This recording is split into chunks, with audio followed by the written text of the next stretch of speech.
Thanks for tuning in. I'd like to tell you a story. It's a story about a mare. We'll call her NG. NG was not your typical pony. She didn't have many friends growing up, and her special talent was something she couldn't quite wrap her head around. In fact, she convinced herself that when left to her own devices, her abilities did more harm than good. This led her down a path of paranoia, servitude, and misery. But perhaps I should start from the beginning. NG was born in Cloudesdale to loving parents and a brash older sister. Her sister was always boasting about her speed and agility, and she made it no secret that her goal in life was to join the Wonderbolts. NG's parents thought that she would follow in her sister's footsteps, but as it turned out, Destiny had other ideas. See, NG didn't like being the centre of attention. She had a lot of respect for the Wonderbolts, but she couldn't envision herself becoming one. She always preferred to slink about in the shadows. The darkness was her playground, and she could frolic around as much as she wanted without other ponies judging her. When it came to hide and seek, no pony could ever find her. In fact, she often found them first, even when she was supposed to be hiding. One day, she snuck out of the house way past her bedtime and spent the entire night just flying about the city. She moved through the air with such grace and poise, the gentle wind caressing her mane and wings. And most surprisingly, no pony knew she was there. It was as though she was completely invisible. She snuck into bed just before dawn, and her parents woke her up as though nothing happened. But something did happen. She got her cutie mark. Her parents were flabbergasted. No pony just woke up one morning to find out what their special talent was. What's more, it didn't look like any kind of mark a Wonderbolt would have. It didn't depict speed or agility or any type of flight skill. After some grilling, NG told her parents what she did last night. Eventually, the dots were connected. NG's special talent was stealth. She could sift through the darkness, and no pony would know she was there. That wasn't a talent befitting of a Wonderbolt.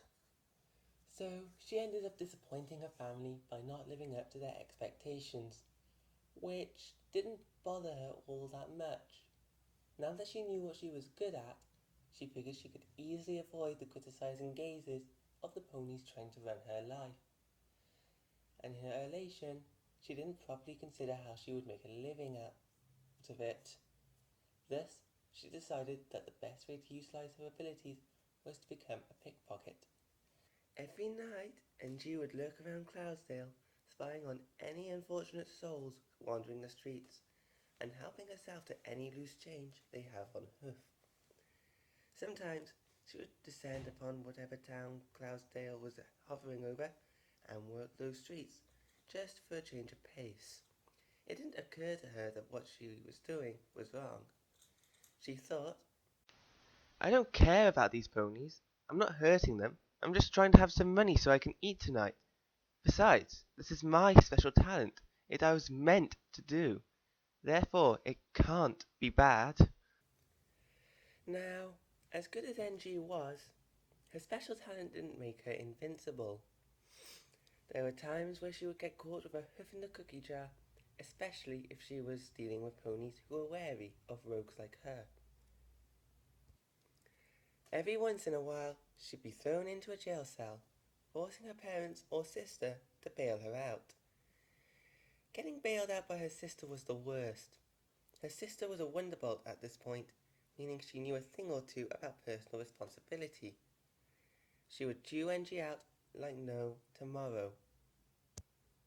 And NG's parents would just sigh and wonder where they went wrong while raising her. Finally! But none of these repercussions seemed to stick. NG would continue doing what she did best, hiding in the shadows and away from all the ponies who were being mean to her. She didn't need any pony, she just needed the shadows.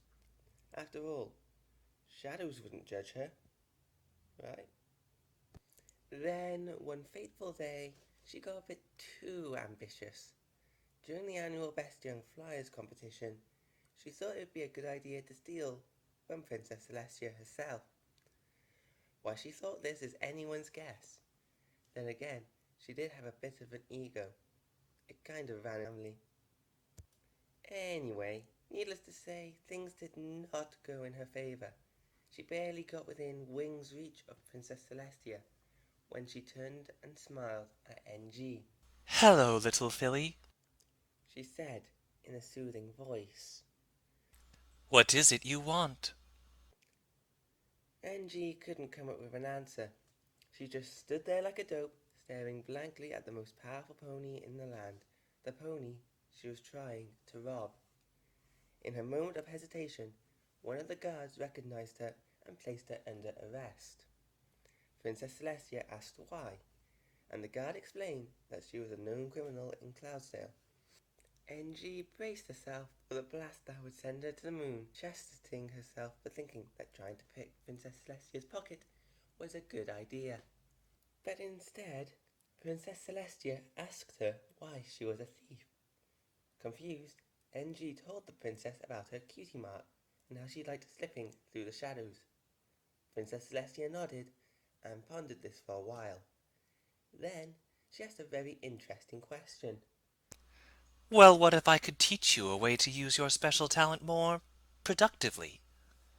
That way you could still be in the shadows, but you'd be helping ponies rather than hurting them." This was a bit much for NG to process. She didn't think she was hurting any pony by taking a few bits for herself, and why should she care about other ponies? They didn't care about her. They just wanted to look down on her and tell her that she was wrong. But on the other hand, she wasn't too fond of being thrown in jail for the umpteenth time. Still, this was a massive game changer, and she wasn't sure if she was up for it. She asked Princess Celestia if she could have some time to think it over. Princess Celestia allowed this, and she ordered the guards to let NG go. She said if NG ever decided to accept her offer, she'd know where to find her. NG had never been shown this level of grace before, not even from her own family. Still, she thanked the princess and disappeared. Being a pickpocket wasn't all that fulfilling. It was just something she thought she was meant to do. So, with nothing else to lose, she figured she'd give it a shot. Thus, Princess Celestia enrolled NG in a special program. In this program, she and other ponies worked in secret, fighting monsters and keeping the land safe. Within just a few days, NG felt that she found her true calling. It felt good to help other ponies, even if they didn't know she was doing it. Plus, she finally made some actual friends. Sure, she was still a lone wolf for the most part, but the other members of the program respected that and gave her space. And really, that's all she ever wanted. Not to mention, her talents were a serious boon to the program. She was an expert hunter, tracking down ferocious beasts and getting the drop on them pretty much every time. She'd infiltrate wyvern nests and dense jungles without anyone even detecting her presence. And the fact that she was doing this for the greater good was just the icing on the cake. It really felt like this was what she was meant to do all along. However, as much as she enjoyed her new life, it exposed her to a frightening concept. That concept was that being all alone was probably not all it was cracked up to be. While she was hunting monsters, sometimes they were hunting her as well. Some monsters were even better at sneaking around than she was. Eventually, the darkness wasn't quite as inviting as it once was. She still enjoyed it very much, and she was confident enough in her abilities to know she could outmaneuver all the enemies in her path. Even so, there were times when she was the one getting ambushed, not the other way around. While those close calls shook her, she still had Princess Celestia and the other ponies in the program to fall back on, and she grew to appreciate that, feeling that she really turned her life around. Alas, it was not meant to last. Princess Celestia called upon NG out of the blue one day, telling her that there was a terrible accident. Because of this, The program was being discontinued. What's more, all evidence of the program was to remain secret. If NG was asked, she would deny all involvement with them. This was a devastating blow to NG. The program gave meaning to her life in a way nothing else could. Where was she supposed to go now? The Royal Guard? The Wonderbolts? Despite the fact that her special talent wouldn't do them any favours, her criminal record would surely deny her access to these groups, especially since she couldn't exactly put Princess Celestia and the special program on her resume. The other option was to go back to being a pickpocket, but she didn't want that. She understood now that it was better to help others rather than act in her own self-interest. She didn't want to be a felon anymore. So, she did the only rational thing she could think of. She went off the grid entirely. She didn't say goodbye to her friends, her family, or even Princess Celestia. She just disappeared without a trace, hoping her secret would disappear with her. NG travelled east for a long time, not stopping anywhere. She soon found herself in the desert with no pony for miles. It was just her. You'd think NG would enjoy being alone, but there's a tricky thing about the desert. The heat has this nasty tendency of playing tricks on you. With no pony else to bring her back to reality, she began seeing mirages of all the monsters she's fought. Every move she made, she couldn't shake the feeling that something was watching her. She tried to sneak up on the mirages, flailing her hooves at empty air. Sometimes she'd strike a rock or a cactus, further fueling her paranoid delusions. It didn't take long for this strenuous exercise to take its toll on the body. Eventually, she collapsed. When she came to, she found herself in a little town surrounded by smiling ponies. These ponies had found her in the desert and managed to nurse her back to health. Most perplexingly was that they all appeared to have the same cutie mark, a black equal sign. To NG, this was incredible. How could so many ponies have the same destiny? She soon got her answers from the leader of the town, Starlight Glimmer.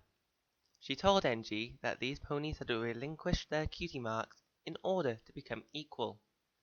When every pony is equal, only then can they call each other friends. No pony is better than any pony else. No pony has petty arguments or disagreements. It was a utopia, a world where no pony could judge each other because there was nothing to judge. For NG, this was a dream come true. As soon as she was well enough to make the pilgrimage to the special cutie mark cave, NG gladly accepted the town's ways. She had no use for a cutie mark any more, now that it branded her a criminal. Now she could lead a happy, normal life, ponies that wouldn't look at her like she was some sort of outcast. She just had to remember the sacred tenets of the town. Be your best by never being your best. To succeed is to fail. You are no better than your friends. And so on and so forth. At the time, it all made sense, and for a while, NG was as content as could be. But even though the Staff of Sameness was a powerful tool that made NG equal, it could not erase her past. Before, NG loved the darkness. Now she slowly began to fear it. All of those monsters she fought, all of those close calls she had while serving in Princess Celestia's program, they haunted her at night, the one time of day where she normally felt safe. Please, don't leave me all alone. I don't want to be all alone. I'm scared. One night, she broke curfew and ran out of her house screaming. She ran from door to door, pounding on each one and begging her friends for asylum. She cried. So, what did these ponies who claimed to be her friends do? Well, actually, they didn't know what to do. On the one hoof, NG was their friend. Friends help each other, so they should help her.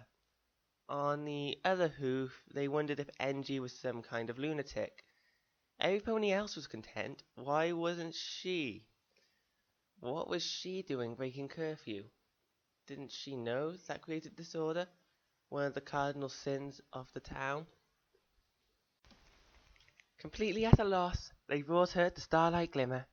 And how did Starlight answer her pleas to not be left alone? By isolating her from every pony else, of course. She ordered that NG would be locked in her special enlightenment chamber until she learned how to behave herself, and throughout the night the same mantra was repeated over the loudspeaker. Be your best by never being your best. To succeed is to fail. You are no better than your friends. Of course, those words didn't help, and she had already accepted these words. She knew that they were the way to the truth, the path to true friendship. She didn't need to be told again. They didn't address her real problems. Like a foal throwing a temper tantrum, she cried and screamed in protest, knocking on the door and walls of her prison. Eventually, she tired herself out and cried herself to sleep. The next day, she was too exhausted to argue. She simply promised that she wouldn't do it again, and Starlight Glimmer let her back into the community with open hooves. Then things started to return to normal, and NG tricked herself into thinking she was happy. But as time went on, her panic attacks grew more and more frequent. It was like a vicious cycle. She'd go about her day being all happy and eager like she was supposed to.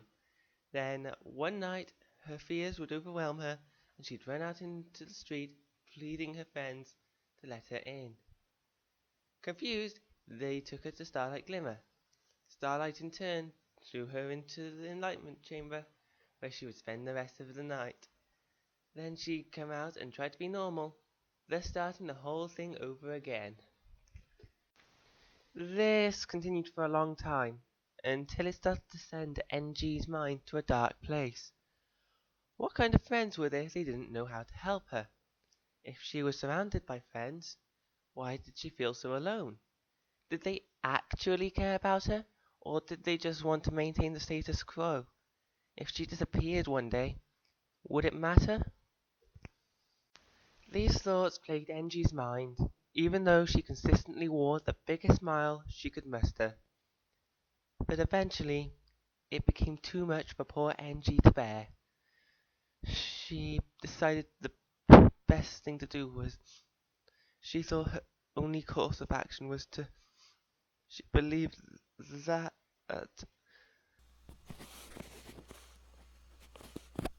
It's okay. We're all here for you. Take your time. I'm alright. Sorry about that, heavy pony. I guess it's a little dusty in here. Anyway, Angie determined that there was only one thing to do to escape from this nightmare. She had to end her own life. It's the only way. She managed to convince herself. And besides, no pony's gonna miss me. She was wrong about that. Two of her friends, Sugar Belle and Party Favor, managed to stumble upon her just as she was about to hang herself. They quickly took away her noose and marched her over to Starlight Glimmer's cottage. This time, NG didn't get sentenced to the enlightenment chamber. She had to spend the night with Starlight. At first, that didn't sound too bad. At least she wouldn't be alone. And you know what? It wasn't that bad. It was worse. Starlight Glimmer scolded NG, saying that she was selfish for not thinking about how her death would affect her friends. NG would have protested this, but deep down she saw that Starlight had a point. Maybe she shouldn't be so selfish. She was about to apologize when Starlight added one last caveat. In this town, every pony is equal. Look out that window, NG. Do you see what those ponies are doing? They're smiling. They're smiling because they're happy. and they're happy to be equal. You have to be like them. Or do you believe that you are somehow an exception to the rules? Do you think you're special? Because that leads to disharmony, and we wouldn't want that in our town, would we?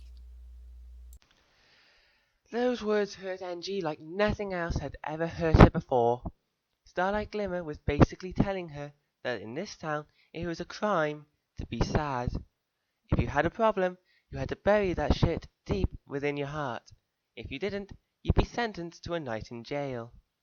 Whether she had her cutie mark or not, NG was still nothing but a criminal. It was a fate she couldn't escape no matter how hard she tried. For of course she couldn't say that, not without getting into trouble again. She would have tried to kill herself again had Starlight not rid her house of everything she could use. She also had ponies monitoring her every hour of the day, just to make extra sure. There was nothing NG could do except force a smile and pretend that everything was okay. And it's that kind of thinking that can destroy a pony from within. Over time, Sugarbell and party favors became very close to NG. They didn't fully understand why she was acting this way, but they too had arrived to the conclusion that Starlight Glimmer's utopia was not the paradise they had envisioned. When NG had an episode, they would take her in. When she had her doubts, they would comfort her. If it wasn't for them, NG may have gone completely insane. There were times when NG wondered why their two ponies were better friends than any pony else. Shouldn't they all be equal in her eyes? Wasn't it wrong to favor some friends over others? It was all so confusing. That is, until 6 ponies rolled into town. Those ponies were none other than Princess Twilight Sparkle and her friends. They preached a very different message to Starlight Glimmers. They were all different, but they acted as one. They had disagreements, but they would forgive each other. They sacrificed their own cutie marks to help us get ours, and we helped them in return. They ousted Starlight Glimmer for the hypocritical fraud she was, and we chased her out of town. Once everything had settled, NG had to decide what to do now that she had her cutie mark back. She told her friends what her talent was and asked them for advice. After hearing many opinions and suggestions, she decided that since her special talent was used for good before, it could be used for good again. Thus, every night, NG would prowl across the borders of town. Under the light of the moon, she kept a sharp eye for desert predators, nomadic bandits, or even Starlight Glimmer herself. While her friends slept, she protected them from the shadows, and that was something she could be pretty damn proud of. I suppose there are two morals to be gleaned from NG's sordid past. One is that you shouldn't let your cutie mark define you. It's the other way around. You define your cutie mark. The other moral is that there are many ways to solve your inner problems. Ignoring that these problems exist is not one of them. And don't let other ponies tell you that you're wrong for having problems and you need to change. That will only lead to misery and self-destruction. I'd like to thank K-COLT Radio and Princess Celestia for letting me speak to you all this fine evening. If you know some pony who's having similar problems to NG, I encourage you to reach out to them. And if you are some pony who's struggling with these issues, know that you're not alone. Also, if you have any comments about this broadcast, feel free to send them our way. We'd love to hear from you. Oh, and if Starlight Glimmer is listening to this right now, I have one last message for her. Fuck you. It may not be eloquent, but at least it's honest, which is more than I can say for your disgusting rhetoric.